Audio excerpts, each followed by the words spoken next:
برطانیہ بارڈ کے مطابق جو زلزلہ متاثرین کو رقم دی گئی، ان کا کہنا ہے کہ یہ رقم شہباز شریف نے ہڑپ کی اور اپنے اکاؤنٹ میں جمع کروائی منی لانڈرنگ کے ذریعے. آپ اس کے بارے میں کیا کہتے ہیں؟ جی میں تو یہ کہہ رہا ہوں کہ لوگوں نے آج کل جو شور شرابہ شروع کیا ہے عمران خان کے پیچھے، بار بار لوگ کہہ رہے ہیں کہ اس پر ٹیکس نہیں لگانے، اس پر ٹیکس نہیں لگانے. تو ایک بندہ، ایک چور جو 20 کروڑ پاؤنڈ اپنے لیے ہڑپ کرتے ہیں، 50,000 پاؤنڈ جو اس نے لیے، اس میں 30,000 لوگوں پہ خرچ کیا اور 20,000 پاؤنڈ جو ہے 20 کروڑ پاؤنڈ اس نے اپنے لیے ہڑپ کر دیا. تو وہ ملک کیسے چلائیں گے؟ تو اس لیے خان صاحب ہمارے لیے آخری آپشن ہے. انشاءاللہ خان صاحب سے ہماری بہت زیادہ امیدیں ہے اور انشاءاللہ ٹیم لگیں گے ایسی جلدی نہیں ہوئے. 30 35 40 سال کا جو خسارہ ہے اس میں ٹیم لگیں گے. نہ کوئی خزانے میں کچھ ہے، نہ ملک میں کچھ ہے، نہ تو اس میں کچھ نہ کچھ ٹیم تو ضرور لگیں گے. یہ ہم کو بھگتنا پڑے گا. جو پچھلی حکومتوں نے ہم کو اتنا خسارہ دیا نا، اس میں تو ضرور ٹیم لگیں گے انشاءاللہ. تو کیا آپ کا خیال ہے یہ نواز شریف، شہباز شریف یہ کرپٹ ہے؟ کرپٹ کیوں نہیں ہے نا یار؟ آپ تو سارے لوگ یہ کہہ رہے ہیں کہ کرپٹ ہے، سارے لوگ اس کے پیچھے پڑے ہوئے ہیں. آج کل وہ اپنی جو غلطی ہے وہ بھگت رہے ہیں جیل کے ذریعے. اگر کرپٹ نہیں ہوتا وہ تو تھوڑی جیل کے لیے تیار ہوتا. وہ تو کہتے ہیں انتقامی کارروائی ہے.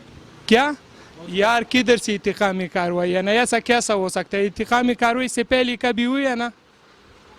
انشاءاللہ ہم عمران خان ہمارا آخری آپشن ہے. عمران خان اس ملک کو چلانے کے آخری آپشن ہے اور انشاءاللہ عمران خان ایسا ہی ملک چلائیں گا کہ سارے لوگ دیکھتے رہ جائیں گے انشاءاللہ. اچھا کہ نواز شریف اور شہباز شریف یہ دونوں بھائی واقعی شریف میں؟ یار کدھر سے شریف آ گیا نا؟ شریف ناموں سے شریف نہیں ہوتا ہے، اس کے لیے کام کرنا پڑتا ہے نا. شریف کدھر سے شرافت والے کام ہے نا؟ اگر شرافت والے کام ہوتا تو آج کل ہم ایسا ذلیل نہیں ہو رہا ہوتا. انہوں نے آپ کو ذلیل کیا؟ کیوں نہیں ذلیل کیا نا؟ ابھی عمران خان کے پیچھے پڑے یہ لوگ جو ہے نا 35-40 سالوں میں قومی میں پڑے تھے. اب جو قومی کے بعد ہوش میں آ گیا تو بولتے ہیں مہنگائی، یہ چیز ادھر ہو گیا، یہ ادھر ہو گیا. کدھر سے؟ اور دکانداروں نے بھی ایک اور ڈرامہ شروع کیا. 2 روپے چیز مہنگا کیا، 20 روپے ایک. تو گالی دیتے ہیں عمران خان کو، پھر بولتے ہیں نا عمران خان نے یہ کیا ہوا، 20 روپے چیز آگے سے مہنگا دیتے. چیز مہنگی 2 روپے ہوئی ہے ویسے. وہ 20 روپے آگے، 10 اور 20 روپے آگے مطلب مہنگا دیتے. یہ عمران خان کا ہے، یہ حکومت عمران خان کا ہے.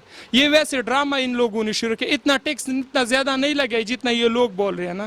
تو جنہوں نے کرپشن کیا کیا سزا ملنی چاہیے؟ یار میں تو کہہ رہا ہوں کہ وہ 14 اگست جو عالمی دن ہے ہماری، جو فریڈم کا دن ہے نا، اس میں ان کو پھانسی پر چڑھا دیا اور اس کو پھانسی پر لٹکا دیا جائے 14 اگست کو. اور یہ سٹارٹنگ رانا ثناء اللہ سے کرنا چاہیے. دوسرے نمبر پہ یار دوسری نمبر وائز کر لینا، جو بھی آپ کو پسند ہو. آپ دوسرا آپشن آپ خود دے دو نا. حکومت کو کیا پیغام دینا چاہیے؟ حکومت کو انشاءاللہ ہمارا یہ پیغام ہے کہ ہمارے عوام، سارے عوام آپ کے ساتھ ہے اور انشاءاللہ بہت جلد خوشخبری عوام کو بھی ملیں گی اور جتنی بھی غریب لوگ ہیں ان کو بھی ملیں گی. جتنی بھی وعدے خان صاحب نے کی یہ ساری کے ساری پوری ہو جائیں گے، لیکن اس کے لیے ٹائم کی ضرورت ہوں گی انشاءاللہ. شکریہ سر. بہت مہربانی. Thank you.